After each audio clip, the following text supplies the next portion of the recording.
Avec le Trends Invest Challenge gratuit de Trends Tendance, tout le monde peut investir. Investissez 100 000 € virtuels, gagnez 10 000 € bien réels. Participez sur investchallenge.be.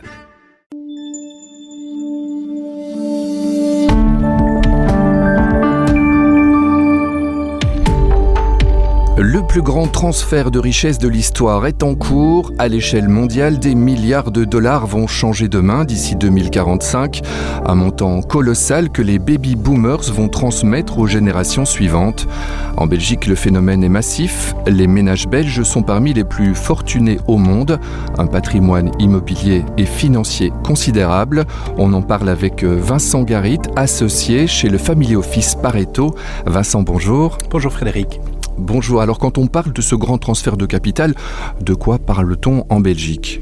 Eh bien, on parle tout simplement de la fortune des Belges et comme vous venez de le relever, en effet, on est relativement fortuné à l'échelle mondiale et que l'on le veuille ou pas, le transfert aura lieu et à nous le choix. On peut le transférer soit au travers d'une succession ou alors d'une donation en prenant les devants. Et pourquoi est-ce qu'il faudrait planifier sa succession alors ? Et il y a plusieurs raisons et la première, je crois que c'est la stabilité, la sérénité patrimoniale au travers des générations sur le long terme et également fiscalement parlant, quand on fait la comparaison entre le tarif que l'on va payer en cas de succession ou en cas de donation, les deux ne font pas réfléchir longtemps d'un point de vue fiscal. Parce que le droit successoral est régional. Exact. Au fait, pour simplifier les choses, en Belgique, on en a fait un droit régional. Et donc, c'est la résidence fiscale du défunt qui va déterminer quelle région va être compétente. Et c'est la région dans laquelle on a passé la majorité des 5 dernières années de sa vie. Avec des taux très différents selon les régions. Oui et non. Au fait, la grande différence qu'on va retrouver, c'est qu'en région flamande, mais uniquement en ligne directe, l'immobilier va être taxé d'un côté et le mobilier va être taxé d'un autre côté. Donc on part 2 fois de zéro. Contrairement à la région bruxelloise et la Wallonie, où là, immobilier et mobilier sont regroupés dans un seul pot, et ce qui fait que bien souvent, on est plus rapidement catapulté vers les tranches qui font mal. Mais pour donner une petite comparaison au niveau des taux marginaux, donc les taux les plus élevés qu'on peut avoir en fonction des différentes catégories, parce que le lien de parenté avec le défunt, bien évidemment, est important. Quand on parle de ligne directe, la ligne directe, on va parler du taux entre époux, par exemple, ou cohabitants légaux, le taux entre parents-enfants ou grands-parents, petits-enfants, etc. En Flandre, on va être à 27% à partir de 250 000 €, et Bruxelles-Wallonie, ce sera un taux de 30% à partir de 500 000 €. Et plus on va s'éloigner en lien de parenté du défunt, mais plus ça va être douloureux en termes de taxation, car le pire taux marginal qu'on peut retrouver à Bruxelles et en région wallonne, on va parler de 80%, donc c'est quasi confiscatoire dans son ensemble. Et en Flandre, le taux marginal pour les autres personnes est plafonné à 55%, donc c'est un peu plus de la moitié pour l'État, le gouvernement flamand, et un peu moins de la moitié pour les héritiers. Il existe des alternatives, notamment les donations alors. Oui, parce que si on veut éviter que notre patrimoine ne tombe dans notre succession, moi je vois 2 solutions. La première, c'est de tout dépenser et penser peut-être un petit peu à après-demain. Mais la seconde, c'est de prendre le taureau par les cornes et de son vivant, commencer cette transmission dont vous parliez au tout début. Et à quel moment de la vie, mais justement, faut-il commencer à penser à cela ? Alors curieusement, cela n'a strictement rien à voir avec son âge. Parce qu'on pourrait logiquement penser, plus on va avancer en âge, moins nos statistiques sont bonnes et plus la chance de décès va augmenter. Et sur Évidemment. Le long terme, on a tous une probabilité de 0 de survie. Mais moi, je trouve qu'il n'y a que 2 facteurs qui peuvent être pris en ligne de compte pour voir si oui ou non il va falloir entamer une planification successorale. Tout d'abord, c'est la composition familiale. Et on en parlait là tantôt, mais plus on va s'éloigner en lien de parenté avec le défunt, mais plus le patrimoine sera taxé. Oui. Et la seconde caractéristique qu'il va falloir analyser, c'est la composition patrimoniale. Je vais schématiser, mais imaginons vous avez 15 enfants, 100 000 €. d'un point de vue fiscal, j'entends, il n'y a pas de problème. Mais par contre, vous avez un seul enfant et 1 million d'euros, là, oui, la note fiscale, pour donner des chiffres concrets, en région wallonne et bruxelloise, on va être à un taux moyen de 23,5%. Ça va coûter 235 000 euros pour hériter d'1 million d'euros chez un enfant. Et là, ça commence à faire réfléchir de plus en plus de Belges. Et quels sont les avantages de la donation alors ? Alors, d'un point de vue fiscal, l'avantage, c'est qu'on va aller gommer les futurs droits de succession. Ça, c'est une première chose. Et alors, pour moi, l'autre avantage, c'est qu'on va également commencer à neutraliser l'impact des intérêts composés. Et qu'est-ce que j'entends par là ? Oui. C'est que le problème qu'on rencontre chez beaucoup de nos clients, c'est que l'immobilier, au fil des années, va apporter des plus-values. Je crois que historiquement, on doit être à du 4% par an sur les 50-70 dernières années en Belgique, si pas plus. Mais plus on va attendre, plus les biens, tous les 20-25 ans, je crois qu'en Belgique, on a l'habitude de doubler ou tripler la valeur immobilière. Alors, que quand on regarde les droits de succession, le problème, c'est que chaque année au 1er janvier, nos amis politiciens oublient d'indexer les tranches. Et donc, ça veut dire que quand on héritait de 250 000 euros dans les années 90 ou 80, quand on parlait encore en francs belges, ça faisait 10 millions de francs belges, c'était quand même une coquette somme avec laquelle on pouvait déjà acheter une très très chouette maison dans un joli quartier. Aujourd'hui, dans le même quartier, on n'achète plus la moitié du tiers du terrain avec la même somme. Et c'est ça le problème, c'est qu'inconsciemment, les Belges continuent à s'enrichir. Et on le voit aussi avec les actifs financiers, parce que je crois qu'aujourd'hui, en Belgique, tout Belge confondu, on doit avoir 1300 milliards, et je crois qu'on a un plus haut, avec le rebond de la bourse des 2 dernières semaines. Oui, ça progresse beaucoup. Et ça progresse dans la bonne direction, mais également pour les régions avec les droits de succession. Et c'est ça le souci qu'on rencontre donc chez nos clients. Souvent, ça fait rire madame en disant il y a moyen de s'arranger, on peut dépenser plus. Mais à partir d'un certain seuil de patrimoine, on n'arrive plus justement à dépenser tout ce que le patrimoine va fournir en termes de revenus, en termes de plus-value, et sans compter même les revenus professionnels qui, eux aussi, vont continuer à arriver au fil de la carrière. Et c'est à partir de ce moment-là où il faut s'arrêter à un certain moment et de se dire qu'est-ce que je fais ? Est-ce que j'attends tout simplement ma succession et je laisse cette ardoise à mes enfants ? Ou non, est-ce que je prends les devants ? Parce que souvent, quand nous, on fait les calculs en disant que se passerait-il si ça se passait aujourd'hui, si on tombe le nez dans notre soupe ce soir, quelle serait l'ardoise fiscale qu'on laisse à nos futurs héritiers ? Et bien souvent, c'est l'épargne de toute une vie. Donc ça veut dire qu'au fait, pendant toute sa vie, on épargne des petits écureuils, on prévoit demain et après-demain, et jusqu'au jour final où là, il y a la région flamande, bruxelloise ou wallonne qui va venir nous faire un petit coucou en disant, pour aller au-delà, vous devez nous payer X% sur votre patrimoine.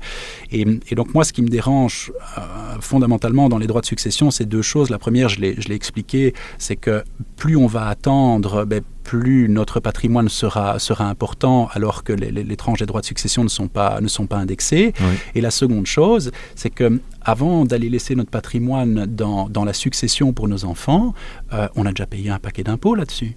C'est pas qu'on n'a pas contribué à notre jolie société belge. On a déjà payé sur les revenus. Quand on achète un bien immobilier, droit d'enregistrement, TVA, les revenus cadastraux, précompte immobilier, idem pour le mobilier, maintenant taxe sur les plus-values, etc., etc.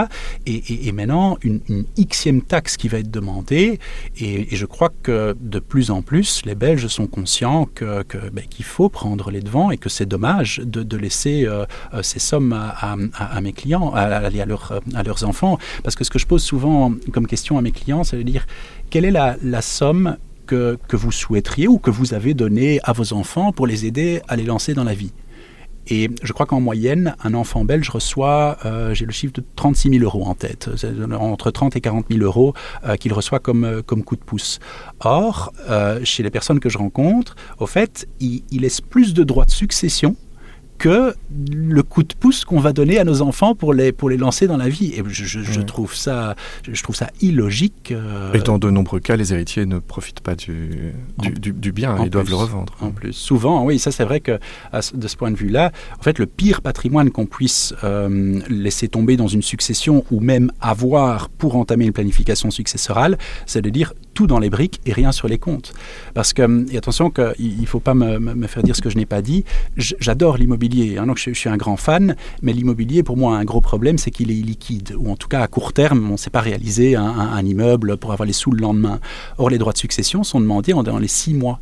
Mais donc, si papa et maman avaient, je ne sais pas moi, 10 appartements et 50 000 euros sur les comptes et qu'il faut payer 500 000, 600 ou plus de droits de succession, mais réaliser les appartements en un temps record, c'est tout à fait possible, mais souvent, qui vend vite va mal vendre. Et en plus, c'est jamais non plus la période la plus joyeuse d'une vie qu'on puisse traverser, parce qu'en dehors de tout ce drame fiscal, il y a aussi un drame humain qui se cache là derrière, évidemment. Et d'un point de vue fiscal, effectivement, quel est l'avantage de la donation précisément ? Eh bien, donc l'avantage pour moi, il est double, c'est qu'on va neutraliser ces fameux droits de succession dont on parlait, et l'autre avantage aussi, c'est qu'on va payer un droit de donation ou même pas, parce que certaines donations peuvent être faites à du 0%, mais sur la valorisation de 2026. Et je vais prendre mon cas, moi j'ai 43 ans, et donc si je crois les statistiques, ça veut dire que j'ai encore 4 décennies, un peu plus, un peu moins devant moi. Croisons les doigts. Mais la valorisation d'un bien immobilier, aujourd'hui, s'il vaut 100, dans 40 ans, il va valoir, je ne sais pas moi, entre 300 et 600. Et le problème des droits de succession, c'est qu'ils seront demandés sur les 3 à 600. Et c'est pour ça qu'il est préférable de payer un droit de donation qui est nettement inférieur au droit de succession, mais sur une valorisation de 100. Mais il faut pouvoir payer ce droit de donation. C'est pas possible pour tout le monde, évidemment. À partir de quel moment on peut se dire, tiens, là j'ai les moyens de faire une donation ou pas ? Je crois qu'à partir du moment où, d'un point de vue fiscal, il est justifié d'anticiper la succession au travers d'une donation, ça veut dire que le patrimoine est là. Et donc, si on n'arrive pas à aller dégager un tout petit quelque chose que pour pouvoir payer les droits de donation, il y a quelque chose qui coince pour moi dans la gestion du patrimoine. Mais c'est un problème qu'on peut surtout rencontrer dans les patrimoines immobiliers, parce que je le disais là tantôt, c'est le pire patrimoine si tout est dans les briques et rien sur les comptes, on ne peut pas payer les droits de succession, mais aussi le problème des donations immobilières, au fait, elles sont progressives, donc plus vous allez donner, plus vous allez payer. Oui, mais tranche, à partir de 450 000 euros, en ligne directe, on est à un taux marginal de 27% de droits de donation, et pour toute autre personne, c'est 40%. Et là, en effet, si vous avez, je dis n'importe quoi, mais vous avez 5 millions d'immobilier, payez 27% là-dessus, ça va vous faire 1 350 000 euros à devoir décaisser, et le faire, tout le monde ne pourrait pas sortir cette somme comme ça du jour au lendemain, et c'est pour ça qu'il faut morceler les transmissions immobilières, et tous les 3 ans, les tranches des donations immobilières, elles se remettent à zéro. Et de 0 à 150 000, on ne paye que 3 ou 10%, donc de nouveau, c'est ligne directe 3%, autre personne 10%, 150 à 250, c'est 9% en ligne directe et 20% pour toutes les autres personnes, 250, 450, 18% ou 30%, et au-delà de 450, 27 ou 40%. Et c'est un cas que je rencontre chez plein de personnes, chez des clients, c'est qu'au fait, quand on regarde le coût des droits de succession sur le parc immobilier, de temps en temps, on peut mettre les loyers de côté pendant 10, 15 ans, voire même plus si c'est pour des neveux et nièces, pour juste amasser la somme que pour payer des droits de succession.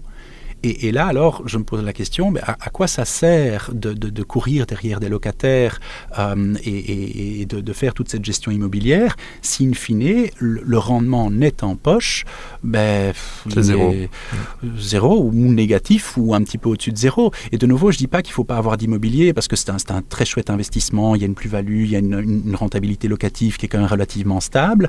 Donc moi, je trouve que c'est un actif qui a tout à fait sa place dans un patrimoine, mais posez-vous la question de grâce à partir d'un certain d'un certain moment, et de nouveau, c'est pas l'âge, c'est plutôt la composition familiale et la composition patrimoniale qui doit vous faire décider ce choix, de dire, est-ce que le moment n'est pas venu de vendre éventuellement une partie du parc immobilier, quitte à réinvestir en immobilier, mais là, de pouvoir le faire directement par la case mobilière, parce qu'une fois qu'on vend, on a du cash, et l'avantage des donations mobilières, contrairement à ce que j'expliquais pour l'immobilier, c'est que là, c'est un petit peu le paradis. C'est-à-dire ? Pourquoi ? Parce que, quels que soient les montants, qui que soient les donataires, donc vous pouvez donner à votre enfant, ou un neveu, ou un filleul, ou votre voisin, il n'y a pas de taxation. Donc on paye 0% de taxation sur la transmission immobilière. On a donné 1 milliard ou 1 million ou 1 euro, peu importe. 0%. 0%. L'État ferme les yeux sur les 3 régions. Les 3 régions. La seule condition qui est liée à cette donation à 0%, c'est qu'on vous demande de prendre gentiment vos vitamines pendant 5 ans. Voilà, c'est ce qu'on appelle le délai suspect, 5 ans. C'était 3 ans, c'est 5 ans. Voilà, c'était 3 ans il y a encore quelques années, et au fil des dernières années, toutes les régions maintenant se sont alignées sur la période de 5 ans. Ils ont cruellement besoin d'argent, et donc de ce point de vue-là, c'est compréhensible. Et 5 ans et 1 jour plus tard, vous pouvez sabrer le champagne, parce que vous savez que le patrimoine qui a été transmis au travers de cette donation mobilière ne tombera plus fiscalement parlant dans la succession. Et si jamais vous avez un âge avancé, ou que vous voulez tout simplement pouvoir dormir sur vos 2 oreilles sur les 5 prochaines années, on peut très facilement enregistrer une donation, et là le coût, on va être entre du 3 à 7%, de nouveau ligne directe ou autre personne, et en fonction des régions il y a aussi quelques différences à noter, mais je préfère de loin avoir 0, 3 ou 7 que d'avoir du 10, du 24, du 27, du 30 ou du 80% de droits de succession. Ouais, tant que ça dure. Mais tant que ça dure, et c'est pour ça que pour moi, les personnes qui nous écoutent et qui ont un patrimoine où on sait aujourd'hui pertinemment bien que ce patrimoine, tôt ou tard, va tomber dans des tranches qui font mal dans la succession. Mais pourquoi attendre ? Parce que ça ne va pas devenir moins cher. On ne va pas avoir des subsides un jour pour commencer à faire des donations à nos futurs héritiers. Et donc, profiter de cette porte de sortie qu'on a encore et toujours aujourd'hui pour transmettre à du 0%, et faites en sorte que cette période suspecte de 5 ans commence le plus rapidement possible et qu'on en soit débarrassé le plus rapidement. Oui, donc tarder, ça peut être une erreur. Est-ce qu'il y a d'autres erreurs à éviter ? Je crois que l'erreur, la raison, je vais le dire comme ça, la raison pour laquelle beaucoup de personnes tardent à transmettre, c'est qu'on n'est pas conscient des mécanismes de contrôle que l'on peut mettre en place sur les donations en Belgique. Et pour faire simple, si vous voulez, quand vous donnez, que ce soit un building ou des liquidités, des titres ou un tableau, peu importe, on peut très bien dire aux donataires, donc aux personnes qui vont recevoir, c'est pour vous. Vous en faites ce que vous voulez. Voici les clés du building, voici l'argent, vous le dépensez, vous l'investissez, à vous de voir. C'est votre histoire, vous avez vraiment carte blanche. C'est à vous. Et à l'inverse, on peut aller dans une autre extrême où on va dire aux mêmes donataires, en plus de cette donation-là, sachez qu'on va aussi faire une donation immobilière ou mobilière, mais là, du vivant de papa, de maman, de tonton, de tata des donateurs, ce sont les donateurs qui vont garder la clé de la donation dans leur poche. Et avec l'avantage que là, du vivant des donateurs, ils gardent contrôle, gestion, éventuellement même l'accès à une partie, voire totalité du patrimoine qui est transmis. Mais d'un point de vue fiscal, on a neutralisé les droits de succession qui feraient trop mal. Oui, donc donner ne signifie pas se séparer de tous ces biens. Il y a différentes modalités. Pas nécessairement, en effet. On entend souvent le proverbe qui dit « donner, c'est donner, reprendre, c'est voler oui. ». Et c'est vrai pour certaines donations. Si aujourd'hui, moi, je vous donne mon bic qu'on a ici, je vous le donne. Il est, je vous en prie, cadeau de la maison, mais il est pour vous et je ne peux plus, demain, venir frapper à votre porte en disant « Tiens, j'ai envie de le récupérer ». Par contre, le même bic, si on veut, aujourd'hui, nous deux, au travers de toute une série de contrats, de documents, on peut très bien déterminer les conditions de la donation. On peut aussi dire qui va pouvoir écrire avec ce bic, dans quelles conditions, en bleu, en vert, en rouge ou n'importe quoi. Et ça, on peut très facilement faire en Belgique. Il suffit de le faire et je le conseille à tout le monde parce que pour citer un autre proverbe qui explique très bien la chose, il y a un proverbe arabe qui dit « Fais confiance à Allah mais attache quand même ton chameau ». Et quand on parle de transmission et surtout qu'on parle de transmission importante, il faut pas rire avec l'indépendance financière financière qu'on a construite au fil des années durant sa carrière. Et il faut être sûr que quoi qu'il arrive, quel que soit le coût d'une maison de repos ou une bisbrouille avec un enfant ou avec la belle famille, mais quoi qu'il arrive, la transmission a été bétonnée et on est sûr qu'on aura accès à l'argent qui sera nécessaire le jour où. Et pour bétonner justement cette transmission, il y a aussi des erreurs à éviter. Vous avez certainement, dans votre carrière, rencontré des cas problématiques. Oui. Et le problème, et c'est pour ça réfléchissez de grâce à 2 fois avant de passer à l'action, mais je crois que les erreurs classiques, c'est de rendre les structures successorales trop complexes. En fait, plus c'est simple, pour les donateurs, mais aussi pour les donataires, mieux c'est. Il faut pas essayer de se compliquer la vie. On a déjà assez de problèmes en général comme ça, pour avoir ça en plus sur le dos. L'autre erreur que je constate, je ne vais pas dire fréquemment, mais en tout cas c'est un facteur commun dans les familles que je rencontre où on se tape dessus parce que voilà, on n'est pas content à ce niveau-là, c'est une inégalité. Dès le moment où on va rencontrer un déséquilibre entre des enfants ou des neveux et nièces, psychologiquement, il y a beaucoup de personnes qui commencent à se sentir attaquées. Est-ce qu'on était moins aimé ou ceci ou cela, et c'est là où on rencontre des problèmes qu'on n'avait pas envie de rencontrer. Et je le disais là tantôt au début, l'idée d'une planification successorale en dehors de toute la fiscalité qu'on a discutée, c'est de pouvoir garder l'église au milieu du village et être sûr que la famille pourra de nouveau se réjouir ensemble et pas se taper dessus à coups d'avocat par la suite. Et alors, peut-être dernier conseil pour la route, oui. Il faut faire de plus en plus attention à la traçabilité patrimoniale sur le long terme. C'est-à-dire qu'aujourd'hui, et je suis bien placé pour le savoir, parce que à longueur de semaine, on fait bouger des millions à gauche, à droite,